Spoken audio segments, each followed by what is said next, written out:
My name is Jenna Parker. I was 34 years old when my mother turned my birthday dinner into a public execution. Not with a knife, not with blood, but with a silver pen, a sealed folder, and one sentence that showed me exactly how much I was worth to the people sitting around that table. Sign it, Jenna. Tonight. The room went quiet so fast I could hear the ice crack inside someone's glass. The document in front of me was thick, legal, and already marked with yellow tabs where my signature was supposed to go. I hadn't been allowed to read it. I hadn't been allowed to ask questions. I was simply expected to obey, smile, and pretend this was love. What is it? I asked. My mother's face didn't move, but her voice dropped low enough to cut. It protects the family. That was when I knew it didn't protect me. I reached for the first page, but she slapped her palm over it. Not hard enough to bruise, just hard enough to humiliate me in front of everyone. You have always been difficult, she said. Always ungrateful, always convinced you were smarter than the rest of us. I looked around the table, waiting for one person to speak up. Nobody did. Then she stood, pointed toward the front door and screamed, "Get out." The whole family backed her. No one blinked. No one followed me. I didn't cry. I didn't beg. I picked up my coat, left my untouched birthday cake behind, and walked out knowing one terrifying thing. She had chosen that night because she thought I had nowhere else to go. I sat in my car outside the gates for exactly 7 minutes, watching the dashboard clock change from 9:42 to 9:49, while the house behind me glowed like nothing had happened. Through the windows, shapes were still moving around the dining room. Someone was probably already cleaning the cake off the table, erasing me like a stain.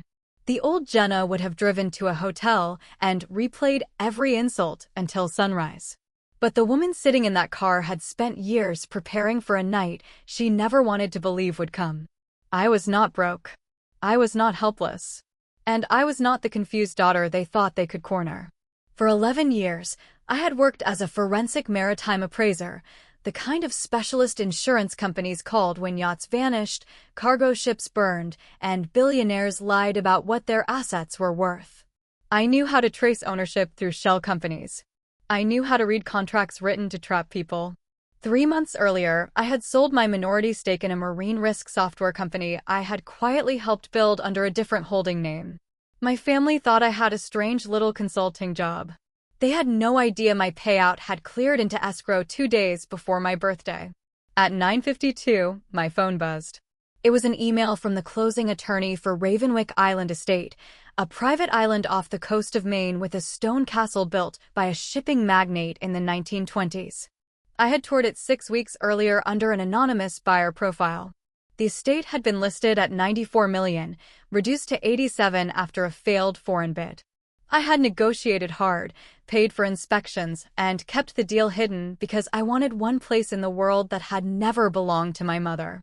The email said, "Funds verified. Seller will execute final transfer at 8:30 a.m. tomorrow." I read that sentence 3 times. Then I laughed once, not because it was funny, but because the timing felt almost cruel. My mother had just thrown me out of a house where every wall reminded me I was unwanted. The next morning, I would own an island castle outright. Paid in full. No mortgage, no family trust controlled by her, no permission needed. That night, I drove to a small office I kept near the harbor, unlocked a filing cabinet, and pulled out the copies I had made months before. Old company records, my father's death certificate, my mother's financial disclosures, and a sealed envelope my late father's former assistant had mailed me with a note that said, "Open this only when your mother asks you to sign something." My hands shook as I broke the seal. Inside was a single flash drive, a photograph of my father holding me as a child, and a handwritten line I recognized from old birthday cards. "Jenna, if she tries to take your name, your work, or your inheritance, do not negotiate. Run the numbers, then run the truth." That was the first time I understood my mother hadn't kicked me out because I was worthless. She kicked me out because I was the last thing standing between her and everything she had stolen. The next morning, I wore the same black dress from my birthday dinner to the closing. I didn't change because I wanted to remember exactly who they thought they had thrown away. At 8:17, I walked into a glass conference room overlooking the harbor in Portland, Maine. The seller's attorney looked surprised when I gave my name. People always expected someone older, colder, probably male. I placed my identification on the table, sat down, and signed each page slowly and carefully, the way I had learned to sign reports that could decide whether a company survived or collapsed. At 8:46, the final wire confirmation came through. At 8:51, the deed was recorded. At 8:54, Ravenwick Island estate became mine. The attorney slid the final folder toward me and said, "Congratulations, Miss Parker." For a second, the room became too quiet. I had heard my last name used as a warning, a brand, a burden, a weapon. That morning, for the first time, it sounded like ownership. The castle sat on a black rock island 12 minutes by boat from the mainland. A private dock, a weather station, 6 guest cottages, a lighthouse, a boathouse, underground storage tunnels, and a main residence built from granite so dark it looked blue under storm clouds. It was absurd. It was beautiful. It was not a fantasy purchase made out of heartbreak. It was a fortress, a business asset, and most importantly, a legal address no one in my family controlled. When I stepped onto the dock, the estate manager was waiting. His name was Elias Grant, 61, former Coast Guard, quiet eyes, heavy wool coat, the kind of posture that made him look as if even storms asked his permission before crossing the water. He handed me the keys with both hands. "Welcome home, Miss Parker." No one had ever said those words to me without making them sound like a condition. My phone rang. My mother. I let it go to voicemail. Then my older brother, then my cousin, then a private number. By noon I had 32 missed calls, 11 voicemails, and 1 text from my mother. "You embarrassed me last night. Come home before this becomes worse." Not, "Are you safe?" Not, "I'm sorry." Not even, "Where are you?" Just, "Come home before this becomes worse." I showed Elias the message because I needed one witness to confirm I wasn't imagining the cruelty.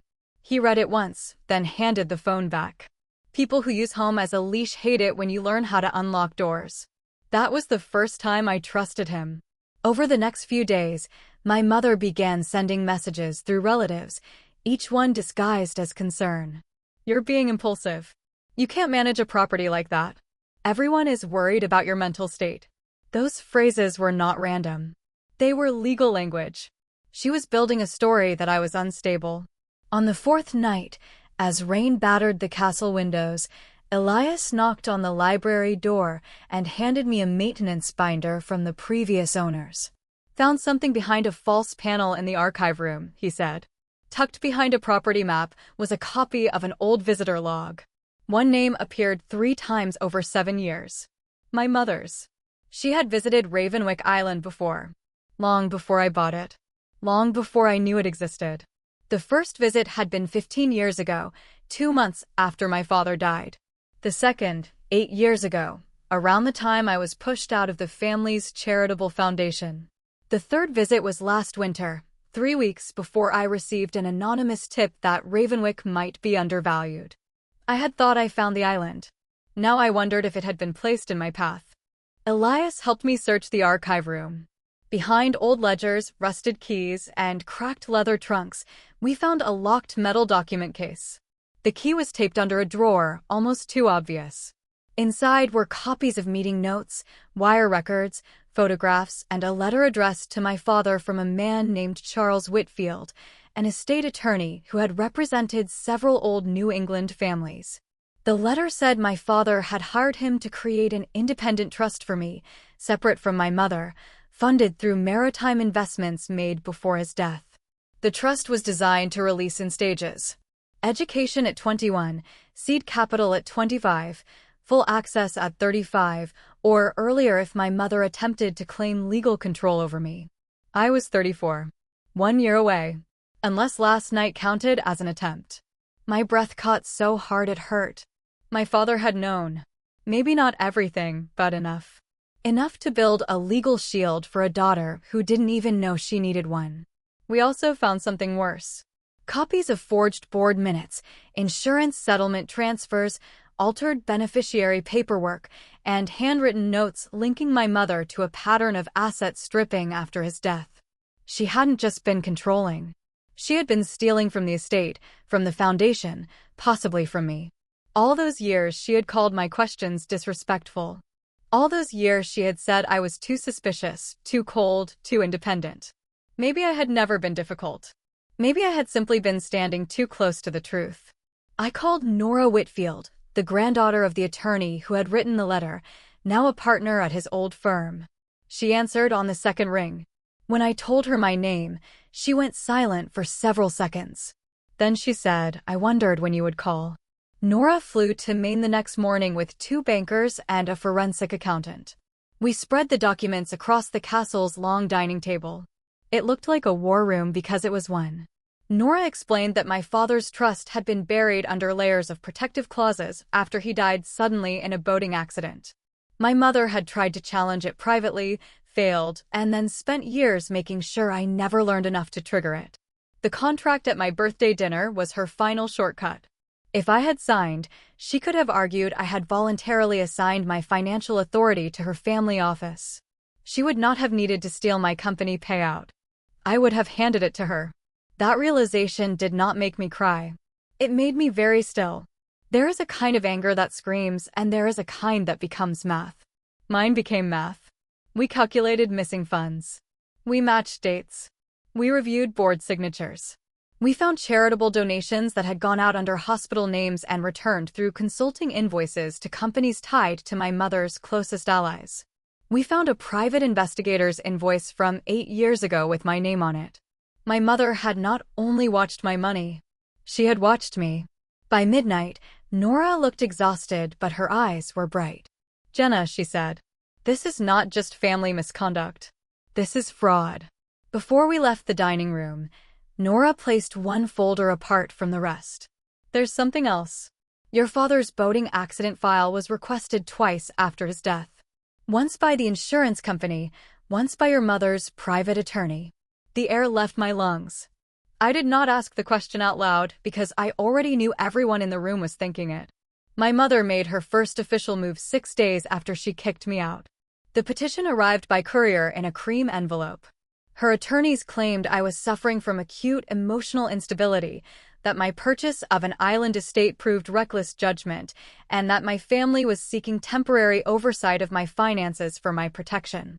I read it twice and smiled so calmly that Nora looked concerned. "She thinks the island makes you look irrational," Nora said. "Then we'll make the island make sense," I answered.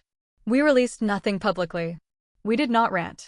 We did not give my mother the satisfaction of watching me defend myself emotionally. We built a response so precise it could bleed. Nora filed proof that the estate purchase had been planned weeks before the birthday dinner, supported by inspection reports, valuation memos, bank confirmations, tax planning documents, and projected operating revenue. My physician provided a statement confirming I was competent and healthy. A former business partner submitted a declaration describing me as methodical, risk-aware, and financially conservative to the point of irritation. Then we attached the one thing my mother did not know we had: the birthday dinner audio. I had not recorded it on purpose. My phone had been on the table because I was expecting a call from the closing attorney, and my voice memo app had been left open from a work note earlier that day. It had captured everything. Her demand, her refusal to let me read the contract, her scream, the family's silence, the sound of my chair sliding back as I left. Nora listened once, removed her glasses, and said, "This changes the temperature." We invited the foundation board, 2 journalists specializing in nonprofit fraud, and several family members to a private clarification meeting at a hotel conference room in Boston.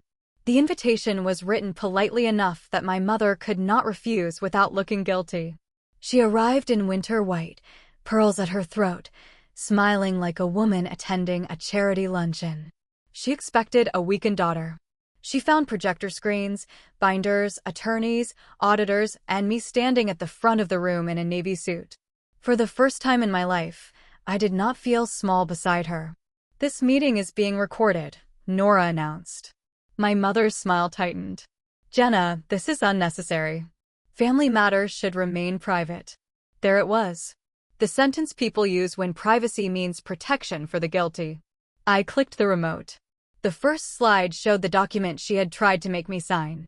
The second showed the clause giving her family office emergency authority over my assets. The third showed my company payout date. A murmur moved through the room. Then Nora played the audio. My mother's voice filled the speakers. Sign it, Jenna. Tonight. Then, get out. No one moved. No one coughed. No one rescued her from the sound of herself. My brother stared at the table. My aunt covered her mouth. My mother looked at me with hatred so pure it almost felt honest. You recorded your own family, she said. Why were you afraid of me reading the contract? I asked. She didn't answer.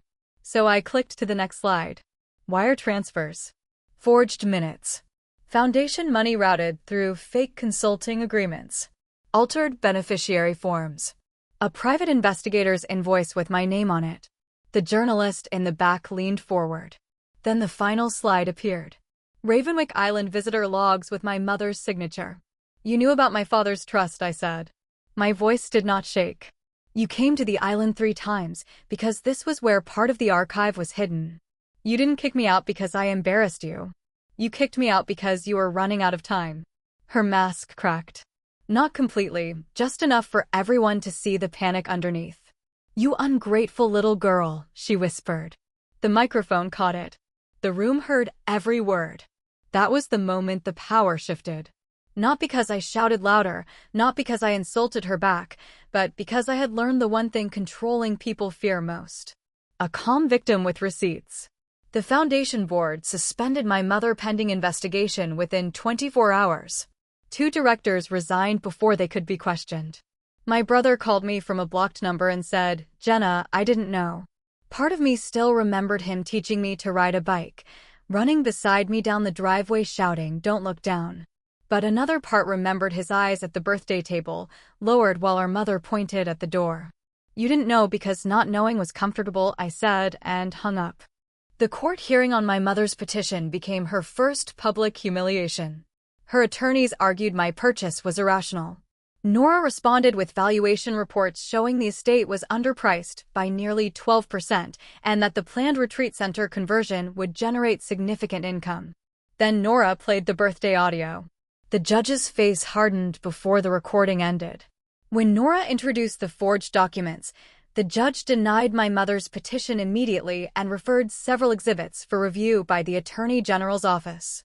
3 days later, my mother's closest foundation ally agreed to cooperate with investigators.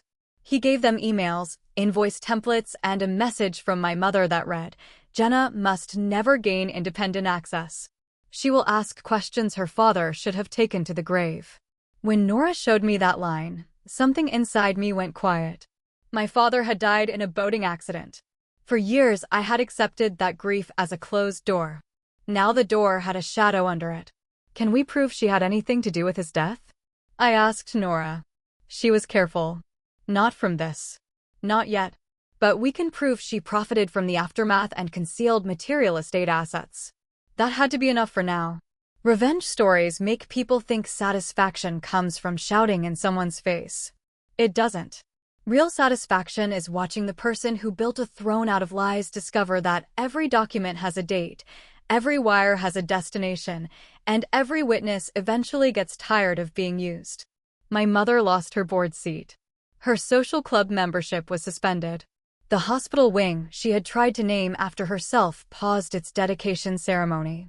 Banks froze several accounts tied to the disputed entities. The Newport house, the same house she had screamed at me to leave, became collateral in a civil recovery action. She called me once after that. I answered because I wanted to hear what a woman like her sounded like without an audience. You are destroying this family, she said. I stood in the Ravenwick library looking at my father's photograph on the desk. No, I said. I'm documenting who already did. Her arrest happened quietly at 7:10 on a Tuesday morning. Investigators served charges related to wire fraud, falsified nonprofit records, and attempted unlawful control of estate assets. The footage later showed her wearing sunglasses, holding her coat closed at the throat, refusing to look at reporters. My brother took a plea deal after admitting he had signed documents he never read. My aunt resigned from every board she sat on. Cousins who once called me unstable started sending apologies that read like legal drafts. The strangest thing was not their betrayal. It was how quickly they wanted forgiveness once loyalty became expensive. 6 months after my mother screamed, "Get out," I stood in the renovated lighthouse on Ravenwick Island and watched 24 women arrive by ferry for the first retreat hosted by the Parker Independent Recovery Fund. I had named it Parker, not for my mother, not entirely for my father, but for the version of myself who had survived that name long enough to redefine it. The fund offered legal education, financial literacy workshops, emergency planning, and quiet rooms where women could say out loud what their families had trained them to hide. Some had been controlled by spouses, some by parents, some by adult children who treated inheritance like a weapon. None of them needed a castle to be free. But for one weekend, they got to stand inside one and remember that locked doors can open. On the first evening, I told them a softened version of my story. Not because I wanted pity, but because silence is where manipulation grows teeth. I told them that the night I was kicked out, my family thought humiliation would shrink me. Instead, it clarified me. Money did not save me by itself. Evidence saved me. Preparation saved me. One honest attorney, one steady witness, one unopened envelope, and one decision not to crawl back saved me. My mother's case continued for months. She eventually pleaded guilty to several financial crimes. She lost the Newport house, most of her personal fortune, and the public identity she had polished for 30 years. The society pages stopped calling her a philanthropist. The court documents called her defendant. I thought that would make me feel victorious every morning. It didn't. Some mornings, I still missed the mother I wished she had been. A woman who had never existed except in my hope. That was the final grief and maybe the hardest one. Because when someone cruel finally falls, you still have to live with the empty space where love should have been. My brother came to the island once after everything settled. He looked older, smaller, less certain that charm could save him. He apologized without excuses this time. I didn't hug him. I didn't slam the door either. Forgiveness is not a switch I can flip to make you comfortable, I told him. It's a road, and I haven't decided whether you're allowed to walk it with me. He nodded. For once he accepted an answer that did not serve him. That felt like progress. On my 35th birthday, I opened the final portion of my father's trust. Nora handed me the documents in the same dining room where we had once spread out proof of my mother's crimes. There was also one last letter from him. It was short. "Jenna, I cannot choose your life for you. I can only leave you tools. Trust your mind. Protect your name. Build somewhere safe. But do not become stone to survive stone." I read that line many times. So I didn't. I turned Ravenwick into a place with open doors, careful boundaries, and records no one could secretly rewrite. I kept the birthday dress in a glass case in my office, not because I worship pain, but because I respect proof. Whenever someone asked why a woman would buy an $87 million island estate the morning after being thrown out by her own mother, I gave them the simple answer first. Because I could. Then I gave them the real answer. Because sometimes the door they throw you through becomes the border between the life they controlled and the life they can never touch again. And if you are ever trapped at a table where everyone expects you to sign away your voice, remember this. Family is not proven by blood, last names, or holiday photographs. Family is proven by protection, by truth, by the courage to stand beside you when silence would be easier. My mother screamed, "Get out," because she thought exile was punishment.